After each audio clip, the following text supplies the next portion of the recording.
Là,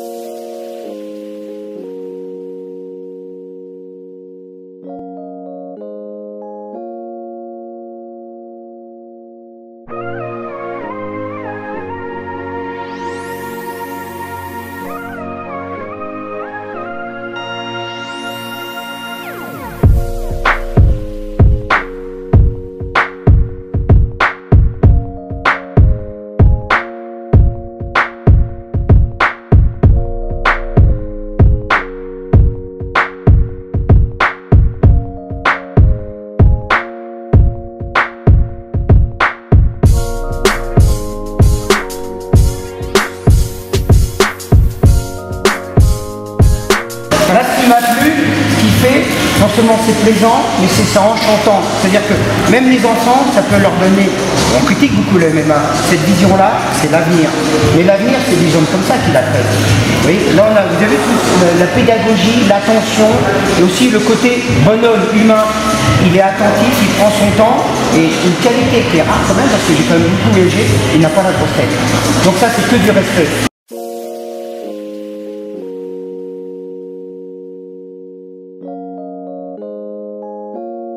Tu es passé du basket au sport. Ouais, je suis passé du basket parce que j'ai pas réussi à être pro en fait. Donc du fait que j'ai pas réussi à être pro, pour moi, cette soif de compétition en fait, elle a fait en sorte que je reprenne mes premiers amours là où je les avais laissés. Donc j'ai repris la boxe. Et en fait, je suis allé faire du Muay Thai à 94 à Vitry parce que à Grigny, à l'époque, c'était Bouba. Je sais pas si tu te rappelles de Bouba. Ouais, je me souviens. Et il y avait Baké. Ouais. Et Bouba et Baké, moi, ils étaient venus à la boxe quand moi je l'avais quitté. Donc, et ils faisaient du kick. Et moi, je voulais faire du Muay. Et donc, je suis parti à Vitry, dans un club qui s'appelle Haute-Tension. C'est là en fait que j'ai rencontré Johnny. Et Johnny, voilà, il était super jeune, il avait 18 ans à l'époque, il était déjà super fort, il tordait dans tous les sens et tout. Et moi, je me rappelle, il faisait des entraînements avec un ami à lui qui s'appelait Bendy. Et moi, j'étais tellement fan de les voir et tout pour m'apprendre. En fait, j'ai resté et en fait, il me martyrisait et tout pendant des heures en train de driller sur moi, il mettait des plastrons, des casques et tout. Demande-lui si je mens, tu vois. Et en fait, c'était les essais. Ouais. Et en fait, moi, j'avais qu'une envie, c'était de pouvoir arriver à leur niveau. Et donc je me suis même essayé à la compétition, tout ça, mais j'ai tout de suite battu contre des gens forts. Donc j'étais mauvais au sol. Et donc c'est comme ça qu'après je suis venu, voilà, c'est chez moi, j'ai fait forcément du sol à Grigny. En 10 ans je suis resté à l'université, mais je me suis blessé. Et c'est de là que vient le shadow. Ok, voilà. Le shadow ça vient de ça. En fait à la base c'est une boutade. C'est une moquerie. Voilà. C'est en fait maintenant que tu es revenu, avant t'étais pas mal. En pied-point ça peut encore aller, mais donc comme t'es nul maintenant au sol, va faire ton shadow, c'est mieux. Voilà. 30 ans, c'est important le shadow. Ouais, c'est exactement ça. Bien sûr, c'est la base. C'est exactement ça. Et en fait, c'est devenu, tu sais comment on est à Grigny. On a tous des surnoms, Black 10. Moi je me rappelle du 109-1. Ok, d'accord, oulala, moi je viens de 96. Ah ouais. Au basket et t'avais un niveau, moi je te dis. Ouais, mais j'ai raté. Ouais, c'est. Non, c'est ça. Tout à fait. Tu joues au basket? Ah, j'ai joué de 90. Non, Jordan 91 et j'ai failli être professionnel en 96. Moi aussi j'étais basketteur pas pro, mais je jouais avec beaucoup de mecs bons à l'époque. À l'époque je vous ai connu dans les street ball, tout ça là. À l'époque il y avait celui avec Larry Johnson.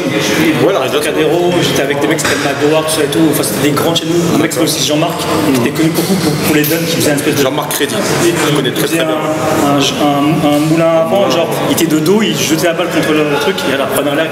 Jean-Marc Crédit, je me rappelle très bien. Il joue au PSG, il a joué aussi à Évreux. Ouais, c'est des gens que j'ai rencontrés dans mon parcours de. Parce que tu sais, quand t'es jeune, tu fais les parcours équipe de l'Essonne, équipe de France. Et bon, j'étais pas assez bon pour. Donc je me suis retourné un peu pour les armes. Et voilà comment la carrière de basket a voulu se transformer en carrière de combattant. Et après, t'es coach. Ouais, voilà, donc aujourd'hui, donc, du fait que j'ai toujours cet instinct compétiteur, en fait, je pense que c'est une frustration qui est en moi. Et c'est un manque d'aboutissement. J'essaye de m'accomplir parce qu'on a tous besoin de s'accomplir. Et il y en a qui disent que je ne devrais pas dire ça, mais moi je suis au contraire. Je le dis comme ça. Les gens qui travaillent avec moi, ils savent que je ne suis pas là pour la vie. J'ai une envie, c'est de savoir ce que c'est le professionnel. Et donc c'est pour ça que je m'encadre des gens les plus performants. Là il y a Freddy, il y a Johnny. Et aujourd'hui on reçoit, comment dire, Bourama, Zaman of Shadow d'ailleurs. Voilà. Et parce que lui justement, il a quelque part réalisé ce que moi je tends à réaliser. Chez Johnny, dis-moi un petit peu. J'allais dire dis-nous tout, mais je ne vais pas tout le dire. J'en ai parti après. Mais disons-nous les choses quand même. Soyons francs. Mettons carte sur table. Je suis coach et combattant professionnel ou combattant et coach, que ce soit en MMA ou en grappling. J'ai fait quelques combats aussi en boxe thaï grâce à Freddy en Thaïlande. C'était un objectif que j'avais, venant du sol et d'aller combattre au Max Muay Thai, c'était super. Et donc voilà, on va dire que je suis un artiste martial. J'essaie de transmettre et de m'améliorer sur la voie des arts martiaux modernes et puis aussi anciens. Et voilà, et je viens de l'Essonne, 91.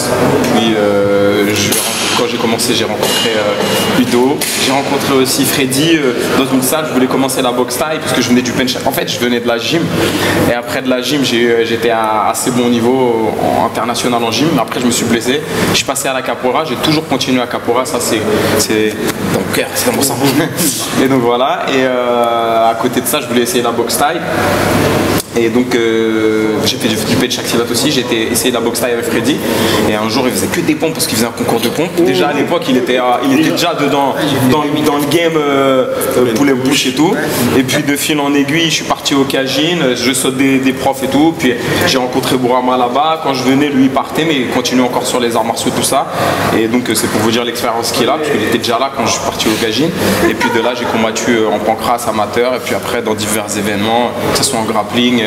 Voilà, donc aujourd'hui je suis représentant de l'école Flavio Santiago en lutte à livrer, je suis ceinture noire que j'ai eu l'année dernière et je combats aussi en lutte, j'ai fait vice-champion d'Île-de-France cette année, je devais faire les championnats de France mais comme je combattais en MMA je n'ai pas combattu et voilà j'essaie de combattre dans toutes les disciplines, d'être le plus complet possible en gros. Ouais, quelques combats au sol, pas mal de combats. Ouais, pas mal. Et donc voilà. On est face à des gars qui ont du bagage. Et puis on a tous une connexion. Moi j'en ai plus en tant que coach. Ouais, ce qui est rigolo, c'est que j'ai passé ma ceinture en 1973 et je me rappelle toujours l'ascension de Gabin. On sait qu'on ne sait jamais. Déjà, c'est l'époque de la mort de Bruce Lee, je pensais tout savoir. Après, j'ai rencontré plein de gens, j'ai fait plein de gens, j'ai travaillé au milieu carcéral. Et ce qui est pas, on ne peut pas être rigolo, mais ça fait partie des rencontres. Le fait de rencontrer des personnalités comme Johnny, parce que ce qu'il oublie, c'est qu'il est venu à moi pour faire le Muay Thai. Mais moi, curieux comme je suis, j'ai vu ce qu'était le sol. Je me suis engouffré dans l'idée. Et ce qu'ils oublient de me dire, c'est que les gens-là me rendent riche parce qu'ils me permettent de continuer, même passer un certain âge. Donc j'arrive à la frontière des 67 ans, en espérant que ça continue, mais je tiens à insister là-dessus, comme la rencontre qu'on vient de faire, Shadow, toi aussi, ça me rend riche, ce qui fait que c'est comme de l'oxygène. Donc ça me fait gagner du temps en année et c'est que du plaisir. J'entends parler de toi depuis avant que je te vois, j'entends parler de Freddy. Rappelle-toi, il entraînait nos anciens, c'est ça? Oui, j'ai eu pas mal de choses. Des gros Pépé, Nadir, Rémi Philippe, et il a fait, bon après c'est un mec de risque, mais c'est avec nous, avec des mecs de risque on se connaît, il a fait aussi Olivier Simon, il a fait Gilles Augier, aujourd'hui il y a aussi des gens qui sont venus à Grigny aussi pour aider Vivacité au début quand il était là, comme Aziz.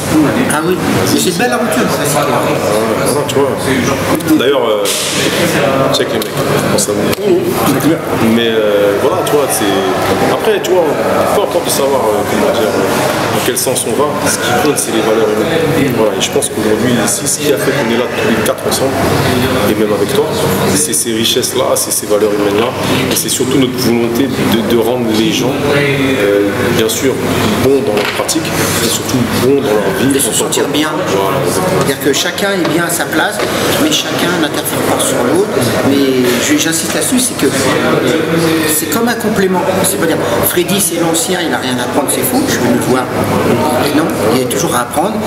Et comment je vais dire, et ça peut que nous faire grandir. Et le MMA a que des bonnes choses à en tirer de ça, contrairement à ce qu'on pense. Parce qu'on oublie l'idée martiale, par exemple, de venir en Thaïlande, c'est millénaire, mais il y a des choses quand même qui se rapprochent. La preuve, c'est des horizons différents. Puis moi, je suis de la DAS. Et pourquoi on se rend compte?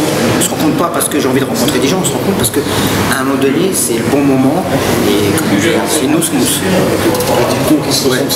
Voilà.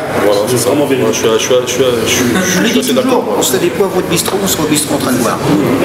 Moi, les gens, les contraires s'attirent, je suis pas trop. Parce qu'à chaque dicton, je peux trouver l'identité. Mais ma vie a fait que finalement, non, qui se ressemble, ça sent. Quand même. Parce que tu peux t'attirer, mais après, ne pas rester ensemble. Alors que 500, ça veut dire que tu fais une union. Comme ça. On va faire de la philosophie. Mais c'est très bien, on aime ça la philosophie. Mais disons-nous les choses quand même. Mais des leçons vivantes en réalité. Parce que t'as déjà arrivé dans mon repos. Je vais avoir 60 chèvres. Moi je te vois dans tes vidéos, tu fais traction. Carrément, mais quelle leçon quel conseil t'as donné à la jeunesse? Parce qu'il y a Et pourquoi je fais les pompes de traction? Pourquoi je fais les pompes de traction?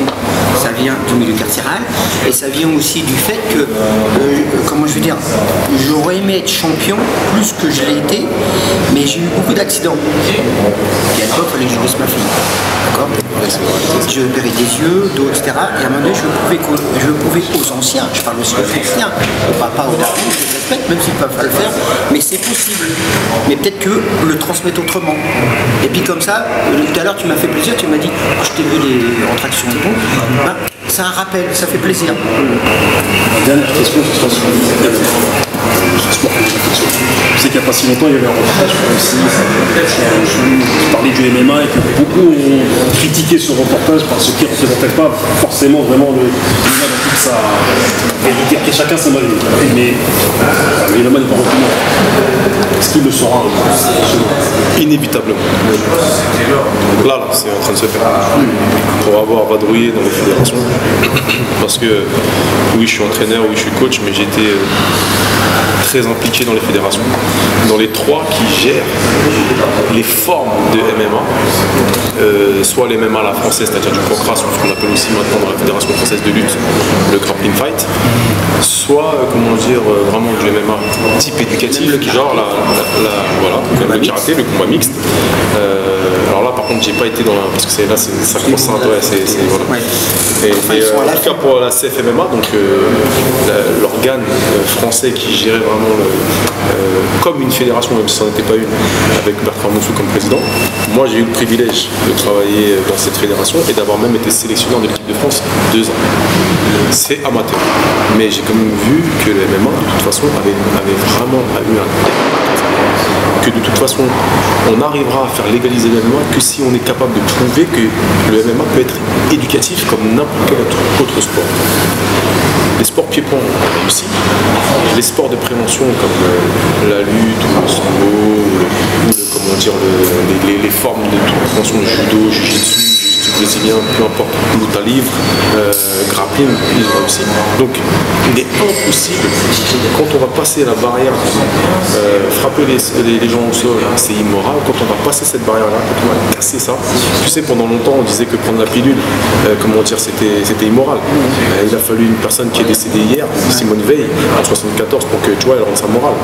Aujourd'hui, on est capable de dire dans la moralité que deux personnes du même sexe peuvent se marier, et on ne peut pas dire qu'on peut frapper quelqu'un à terre. Il y a des choses que je ne comprends pas. Il y a un an de ça, on a fait les états généraux. D'ailleurs, Joe, comment dire, et Hama, ils étaient venus. Et moi, j'étais là-bas en qualité d'acteur, notamment par rapport à la sélection de l'équipe de France. En fait, on a fait les états généraux avec Patrick Vignal, qui avait été mandaté par Manuel Valls, l'ancien Premier ministre, et avec Didier Européen, pour pouvoir justement savoir et statuer sur l'état du MMA. Est-ce que oui ou non on faisait une fédération de MMA, ou est-ce qu'on mettait le MMA comme une commission au sein des fédérations? Dès le départ, on a vu qu'il était préférable pour eux, je me dis pour eux, politiquement, de mettre le MMA une forme de commission dans une grande fédération. Est-ce que c'était la fédération de judo? Est-ce que c'était la fédération de karaté? Est-ce que c'était la fédération à laquelle, comment dire, nous on appartient ici, notamment la fédération de kick et de muay thai, ou la fédération aussi à laquelle on appartient, la fédération française de lutte? Et concrètement, voilà la demande. On veut un cahier technique avec une progression de grade. On veut, comment dire, des personnes formées initiateur, animateur, entraîneur, entraîneur professionnel. On veut donc une singularité au niveau des diplômes. D'abord au niveau fédéral et ensuite créer ce qu'on appelle un brevet d'État, sauf que ça s'appelle un diplôme d'État, DEGEPS. Et l'exigence était trop haute. Donc moi d'entrée ça a été une de mes réflexions. Non, DEGEPS, vous n'êtes pas obligé de faire un DEGEPS pour encadrer. Un BPGEPS suffirait.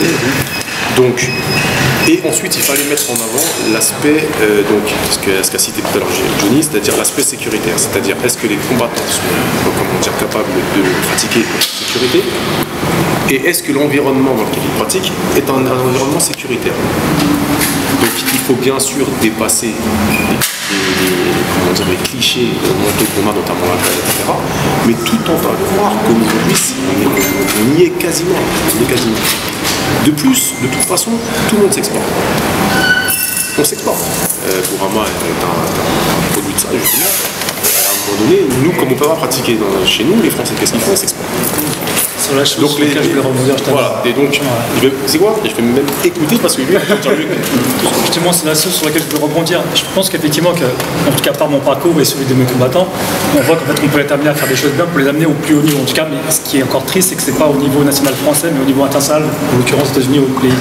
Ce que je trouve moi dommage et regrettable en France, dans un pays comme le nôtre, avec les structures qu'il faut et qu'il y a, c'est qu'on soit en fait un peu dans une espèce de snobisme sportif.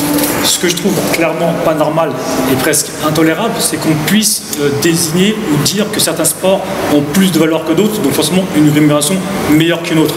Je ne trouve pas normal, et je le dis toute franchise, que pourquoi un footballeur qui ne prend pas les mêmes risques en termes de santé qu'un combattant sportif tel qu'un boxeur ou autre puisse avoir un salaire supérieur justement au boxeur. Alors qu'en réalité, on parle de l'éthique que c'est un sport comme un autre.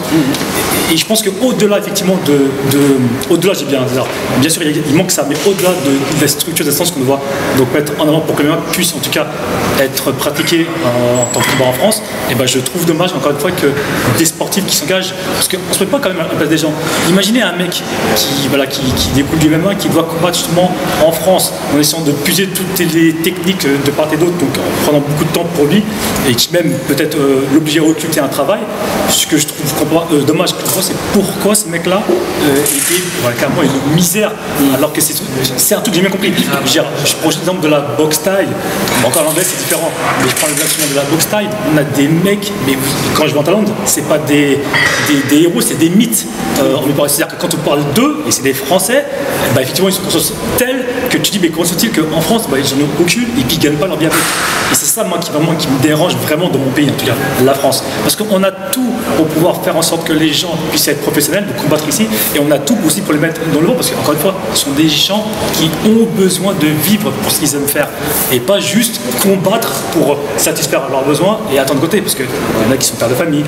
J'ai plein d'amis, je ne vais pas citer leur nom, que j'entraîne, qui sont pères de famille, qui sont obligés de travailler pour ça. Non, moi ce que je voudrais en plus de la structure, c'est que ces gens soient amenés à avoir une paye qui ça permet de vivre au quotidien, au même titre qu'un footballeur, un tennisman ou ce que tu veux. C'est une question de sponsor. Oui, le facteur économique, il est clairement au centre du jeu. Pourquoi un footballeur gagne un salaire qui est de l'ordre de 20 fois, 30 fois, 40 fois supérieur, et encore, on pourrait prendre les stars du football, c'est encore pire, mais supérieur à même un professionnel de MMA dans la plus grosse organisation de MMA qui est l'UFC. Pourquoi ? Ce n'est ni plus ni moins qu'à cause des sponsors, mais aussi des partenaires. Quant à la télé qui injecte, comme dans le championnat de Ligue 1 en Angleterre, la Serie A, ils injectent je sais pas combien de milliards. Il y a une répartition des clubs.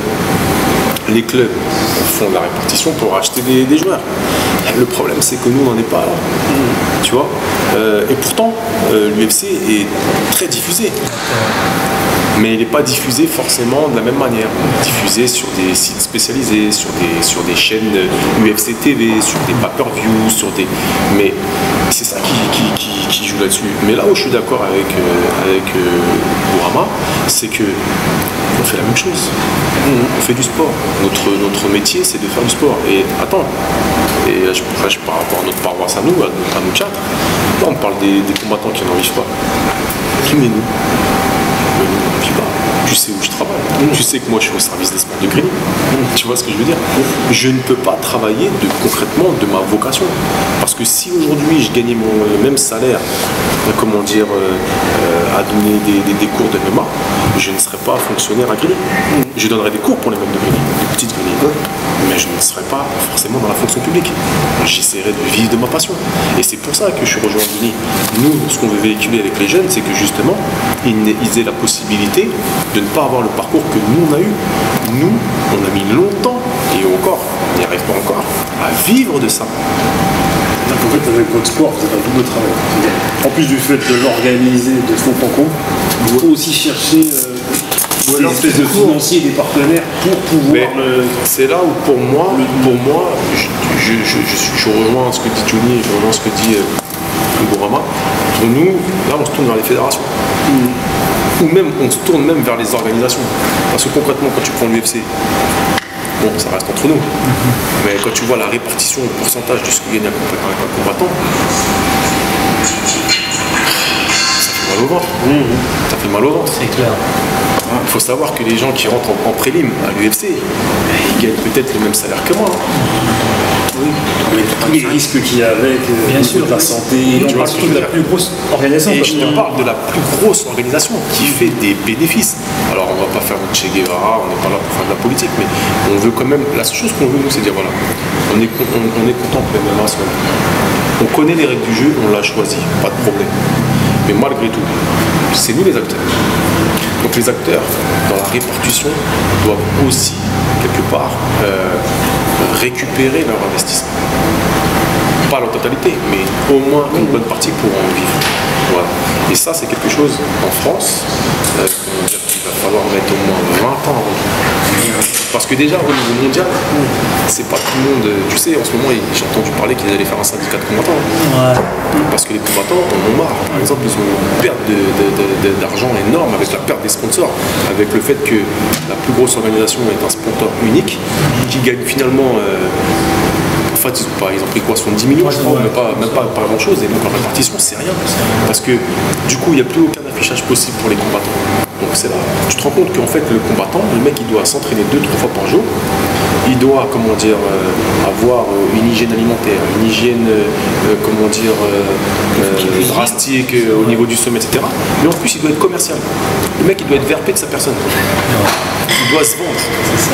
Et en plus, il doit donner quelque part des cours, puisque de toute façon, ce qu'il va gagner, il va devoir payer ses coachs, il va devoir payer sa diète, il va devoir payer son préparateur physique.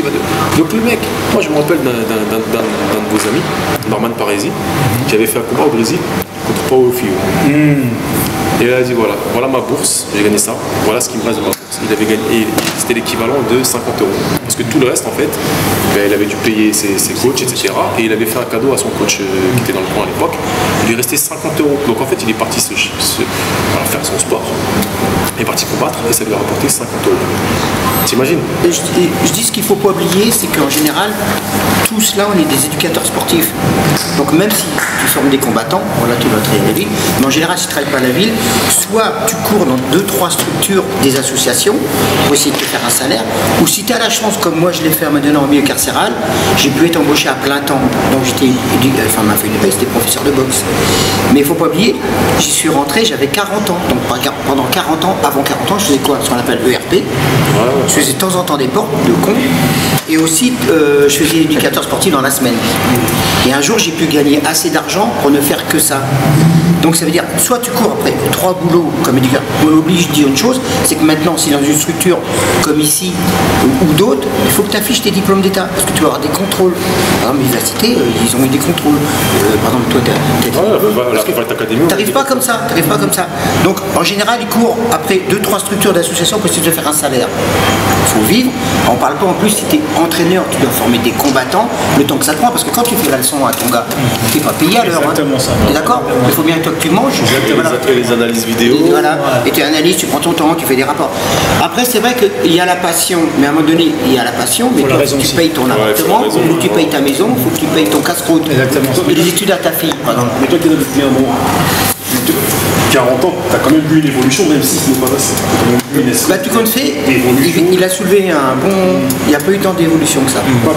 On oublie de dire qu'à l'époque, quand tu étais prof de karaté, parce que moi j'ai passé par le karaté, donc je le dis, tu pouvais ouvrir peut-être 2-3 structures pour donner des cours. Après, on dit il y a eu le full qui a eu un rejet, comme elle a eu le MMA, le muet avec les coudes, les genoux, il y a un rejet, mais tous ces jeunes qui voulaient transmettre, qui voulaient vivre de leur passion, au départ ils ne vivaient pas, soit je le dis, ils faisaient des portes, ou ils tenaient un magasin, ou ci, ou ça, et soit ils allaient donner des cours. Après, certains, j'appelle ça des privilégiés, ont pu en vivre. Moi j'en fais partie parce que je suis tombé à un moment donné où il y avait besoin. Et puis après, il y a le charisme. Parce que d'une certaine façon, tu vis de ça parce que tu es quand même éducateur sportif.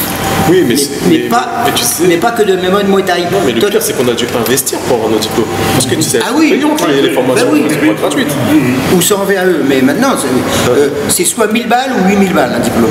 En fait, on arrête de rêver. Pour répondre à l'exemple, sur les États-Unis, où je sais que le sport est quelque chose qui vient à l'honneur. C'est-à-dire que les oui, il y a que lui qui peut en parler. Ah, Johnny aussi peut en parler parce que les deux ont été aux États-Unis. Et en Angleterre aussi, je sais qu'au niveau de la boxe, les gens arrivent à en vivre parce qu'il y a tout il y a les bourses, il y a une reconnaissance. Exactement ça, ouais, il y a des bourses. Il y a une reconnaissance. Là-bas, à l'inverse, par exemple, du français qui va être beaucoup prononcé au niveau des diplômes, mais en fait, ils ont un peu une règle d'or. C'est je m'en fiche de ton CV, il faut juste que ce que tu saches faire, et bah, du coup, ça paye. C'est plus en grand, c'est-à-dire que s'ils comprennent que ta méthodologie peut être bonne pour eux, ils prennent, quoi, tu vois. Alors que nous, on va être beaucoup plus sur des formalités, du coup, administratif. Alors que là, pas du tout.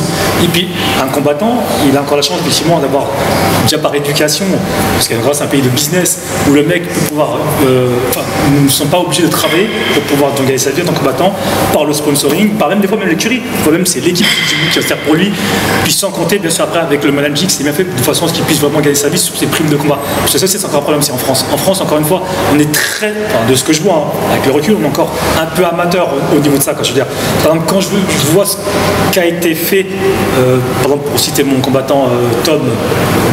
Au niveau des évaluations, quand je vois celle d'autres, j'étais même gêné quoi. Je me rappelle une fois, j'étais dans une carte Obama, donc il y avait Tom et d'autres Français qui combattaient. Et à un moment, donc tu vois, ils nous donnent en fait déjà nos primes, alors juste pour que tu. Pas de primes, nos dépenses quotidiennes. Parce que quand tu arrives, tu vois, on te donne l'argent pour que tu puisses manger tous les frais. Donc déjà, nous, on avait une certaine enveloppe. Et les gens, des fois, en fait, ils dévoyaient. Alors j'étais même gêné quand je dis, bon, Tom, prends-la, cache pas. Puis les gens, ils voyaient quand tu vois une fois, deux fois, puis ils disent, mais vous avez combien? Bah, on a eu, voilà, tant, ils comprennent pas. Alors après aussi, quand tu sais pas négocier tes contrats, c'est la même chose. Et c'est un truc, c'est-à-dire que c'est vraiment ça, c'est le point sur lequel j'appuie vraiment. Je pense qu'on a un manque de responsabilité en France par rapport à ça. Encore une fois, parce que ce sont des sports de combat. Sur d'autres termes, ou d'autres sports tels que le foot, aucun problème, c'est ce que c'est quand tu vois. Mais le combat, non. Mais ça, moi, Frédéric, on est témoin, il te le dira, ça a tristement peu évolué. Mais vraiment peu évolué. Et ça, pour le coup, c'est vraiment français, parce que tu vois, au Japon, c'est pareil. Ils prennent tes frais en charge. T'avais fait le Japon, toi, et ils prennent tes frais en charge. 6 ou 7 fois, ouais. Et ils prennent tes frais en charge quand tu combats. Mais après, je sais pas, justement, c'est une question que je vous pose. Paraît-il que là-bas, les coachs non seulement peuvent être payés par la salle, mais aussi, par exemple, s'il y a des combattants, mais pas forcément les grandes stars, mais si les combattants, par exemple, d'un circuit mineur ou d'organisation mineure veulent, tu peux faire payer la leçon supplémentaire. Ouais, c'est vrai ça ou ouais, c'est comme ça que je pense. Alors c'est pas bien pour le combattant, mais du coup aussi pour le coach, ça peut être aussi un moyen de gagner sa vie. Ouais. Moi c'est comme ça que quand j'étais là-bas, moi je donnais des cours à Jones, enfin tous ces gens au haut niveau, et ils payaient la leçon. Après, eux, alors, leur coach attitré, parce que du coup moi j'étais plus un intervenant pour mon combattant et une parenthèse pour leur préparation quoi. Mais eux, alors par contre quand tu es coach attitré, c'est différent. Tu fonctionnes sur un pourcentage. C'est-à-dire que tu t'entraînes ton combattant, t'es pas payé jusqu'au jour du combat de la signature. Et selon le pourcentage que tu as arrangé avec lui, des fois je peux parler de choix comme Jones. Tu sais que Jones, tu peux le parler en centaines de milliers d'euros, de dollars c'est facile, et même en millions de dollars, parce qu'après il faut compter aussi d'autres choses qui rentrent en facteur. Et à partir de ce total de trucs, tu peux dire voilà, je veux 10%, 5% par rapport à moi avec mon combattant, je varie entre 10%. Voilà, 10%. Sauf que maintenant, comme on est avec la Jackson Wing, comme il dit maintenant, quand tu vois, ça varie voilà, sur le truc, mais j'imagine 10% sur un exemple sur 1 million, c'est quand même une petite somme. pour moi une fois tu vois. Et après, du coup, en tant que coach, tu peux permettre, du coup, en pile, parce que tu stockes de côté. Et puis, il faut savoir une chose, c'est que si tu fais tes preuves avec un, bah, du coup, tu seras demandé par d'autres. Et tu multiplies vraiment la tu vois. Et ce qu'on peut en vivre, c'est comme ça. Par exemple, moi, j'ai voulu faire ce passage-là parce que j'ai compris que en faisant ce passage-là avec les professionnels, et ben, ça va me permettre aussi de pouvoir, à un moment donné, travailler un peu moins de ce que j'aime moins et travailler un peu plus de ce que j'aime plus. Style faire par exemple du beat, Notamment, voilà, tu vois. Et moi, mon objectif numéro 1, c'est ça. Il est sportif, mais il est aussi... Il faut une vision. Et c'est pour ça que je préfère abandonner des fois des structures et m'engager plus dans une philosophie maintenant avec des hommes qu'avec une structure en tant que telle. On arrive à la fin de notre entretien, parce que si on reste là, je vous dis, on a des choses à se dire. Et le temps passe. Vos mots de la fin, brièvement, vos mots de la fin. Moi personnellement, je le dis toujours, merci de continuer et merci des rencontres. Encore une fois, parce que comme je suis curieux, je suis venu, je pourrais rester dans mon lit. Hein. Et c'est du plaisir et aucun regret. Donc je peux que te remercier. Merci beaucoup. Shadow et aussi Johnny, parce que vous m'apportez beaucoup, contrairement à ce que vous pouvez penser. Ah, c'est beau ça. C'est beau, ouais. Bah, merci d'être venu, merci et puis voilà, profitons du moment qu'on a de se rencontrer, hein, avec le hasard de la vie, des fois on se croise, on se rencontre et tout, donc en tout cas c'est bien que tu sois venu, c'est une belle rencontre là, si on passe le physique, si on voit l'expérience qu'il y a derrière chacun, c'est quand même pas mal d'expérience là en termes martial, en termes humains, voilà, et puis bah, merci de nous mettre un petit peu en lumière sur la salle, les salles, le travail qu'on fait, la philosophie qu'on a derrière notre pratique et puis en même temps démocratiser grâce à ton interview. C'est peut-être une goutte dans la mer, mais c'est cette goutte qui permet de démocratiser un petit peu une vision du MMA et notre pratique individuelle et collective. Voilà, merci. Alors, moi je finirais sur un peu sur un terme, une idéologie un peu scientifique. Nos valeurs, en fait, on peut les résumer comme si c'était un peu une espèce d'atome, enfin de noyau. Et nous, du coup, autant, nous sommes en fait acteurs un peu électrons. Du coup, par nos valeurs, on sait justement à s'accrocher à celles-ci. Et du coup, forcément, celles qui s'attirent, bah, c'est celles qui s'assemblent. Et donc, du coup, voilà, je pense que si on est ici aujourd'hui, c'est pas du tout par hasard. Loin de là. C'est vraiment, enfin, par l'intermédiaire de là, c'est les valeurs qui nous ont réunis à ça. Vraiment ça. C'est chimique. C'est chimique, exactement ça, c'est chimique. Exactement ça. Voilà. Ben, moi, j'aimerais te remercier, toi. J'aimerais remercier, franchement, l'émission que tu mènes à bien avec les